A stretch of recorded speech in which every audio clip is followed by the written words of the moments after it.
हरि ओम कृष्णाय वासुदेवाय हरये परमात्मने प्रणतक्लेशनाशाय गोविंदाय नमो नमः। सभी सनातनी को जय सिया राम। आज एक बार फिर से मैं आप सबके समक्ष एक प्रेरणादायक कहानी के साथ उपस्थित हुआ हूँ।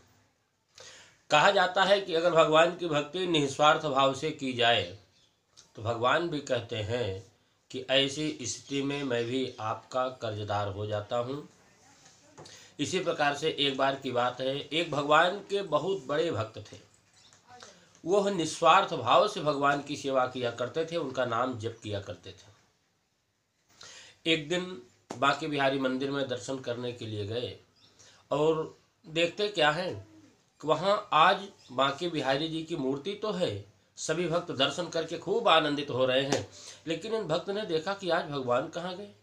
आज भगवान तो यहाँ दिखाई ही नहीं पड़ रहे हैं।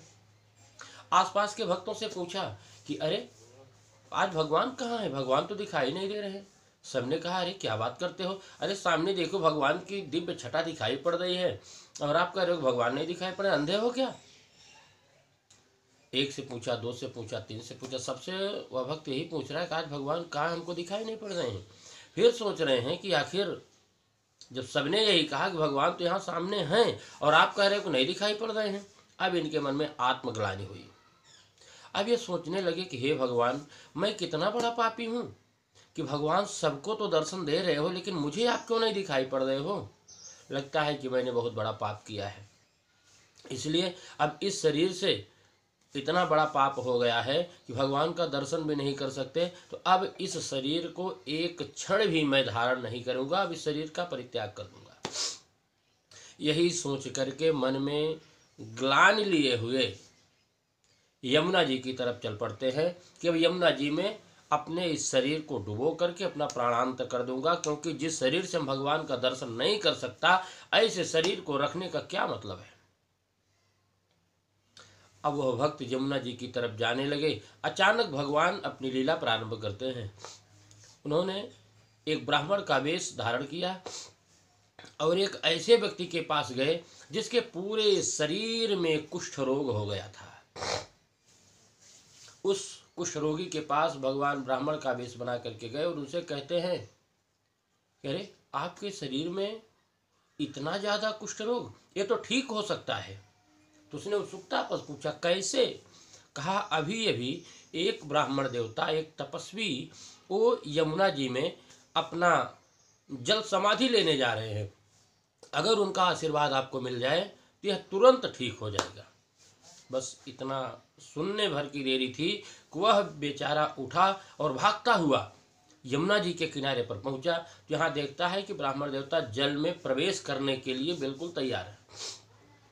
दौड़ करके इनके पैरों को पकड़ लिया। अरे प्रभु मुझे क्षमा कर दीजिए, मुझे आशीर्वाद दे दीजिए, आप कहाँ चले जा रहे हो। ब्राह्मण देवता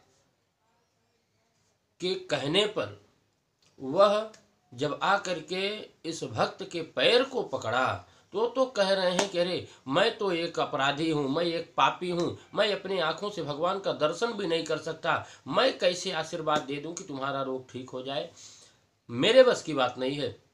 बार बार निवेदन करने पर उसने पैर पकड़ लिया, छोड़ा ही नहीं। जब इस तरीके से निवेदन करने लगा तब उसने कहा, उस भक्त ने कहा कि कोई बात नहीं, अगर आप नहीं छोड़ते हो तो जाओ, तुम्हारी मनोकामना भगवान पूर्ण करे। और जैसे ही इतना कहा, बस इतना कहने भर की देरी थी कि इनके शरीर से पूरा कुष्ठ रोग ठीक हो गया, चमत्कार हो गया। अब इस चमत्कार को देख करके उस भक्तराज की भी आंखें फटी फटी रह गई कि आखिर मैं इतना बड़ा अपराधी और मेरी इतना कहने मात्र से इनका पूरे शरीर का कुष्ठ रोग ठीक हो गया। आश्चर्यचकित रह गए। तब तक देख रहे हैं कि सामने सशंख चक्रम सक्रीत कुंडलम भगवान नारायण चतुर्भुज रूप में वहाँ पर प्रकट हो जाते हैं, दर्शन देते हैं। और इस स्थिति को देख करके वह भक्तराज पुनः कहते हैं भगवान से हाथ जोड़ करके कि प्रभु मैं आपके मंदिर में दर्शन करने के लिए गया था, तो वहाँ तो आपने दर्शन दिया नहीं, वहाँ से आप कहीं चले गए थे, और मैं अपना प्राणांत करने के लिए जा रहा हूँ, तो इनको भेज करके इनका कुछ रोग ठीक करवा दिया और आप बिना बुलाए स्वयं चले आए दर्शन देने के लिए, क्या कारण है? तब भगवान गंभीर वाणी में बोलते हैं, भक्तराज जानते हो तुमने पूरे जीवन भर निस्वार्थ भाव से मेरा नाम जपा है और आज तक कुछ मांगा नहीं। मैं तुम्हारा ऋणी हो गया हूँ और इतना ज़्यादा ऋणी कि तुम्हारे सामने आने की मेरी हिम्मत ही नहीं पड़ रही थी। अभी अभी तुमने सिर्फ इतना कहा कि जाओ भगवान तुम्हारी इच्छा पूर्ण करें, तो अपने संचित पुण्य से कुछ आपने इनको दे दिया पुण्य, जिसके कारण से मेरा बोझ थोड़ा सा हल्का हुआ, कर्ज का बोझ, ऋण का बोझ थोड़ा सा हल्का हुआ और मैं आपके सामने आ गया हूँ दर्शन देने के लिए। तो सज्जनों, भगवान भी ऋणी होते हैं अगर हम भगवान का नाम निस्वार्थ भाव से जपते हैं। भगवान स्वयं कहा करते हैं कि कर्मण्येवाधिकारस्ते मां फलेषु कदाचन, आप कर्म करते रहिए, फल की इच्छा मत करिए, फल तो आपको नारायण स्वयं देगा। इसलिए निश्चिंत होकर के भगवान का नाम जपें, उसी में हमारा कल्याण है। क्योंकि इस कलयुग में हम कुछ भी करें, लेकिन अगर भगवान का नाम जप रहे हैं तो हरेर नाम नस्या शक्ति पाप निर्हरणे द्विज, पाप कर्तुम समर्थो ना पातकम पातकी जनाः। भगवान के नाम में पाप को समन करने की वो क्षमता है कि एक पापी व्यक्ति पूरे जीवन भर उतना पाप कर ही नहीं सकता। तो इसलिए भगवान का नाम जपते रहें और अपने कर्तव्य पथ पर, धर्म के मार्ग पर आगे बढ़ते रहें।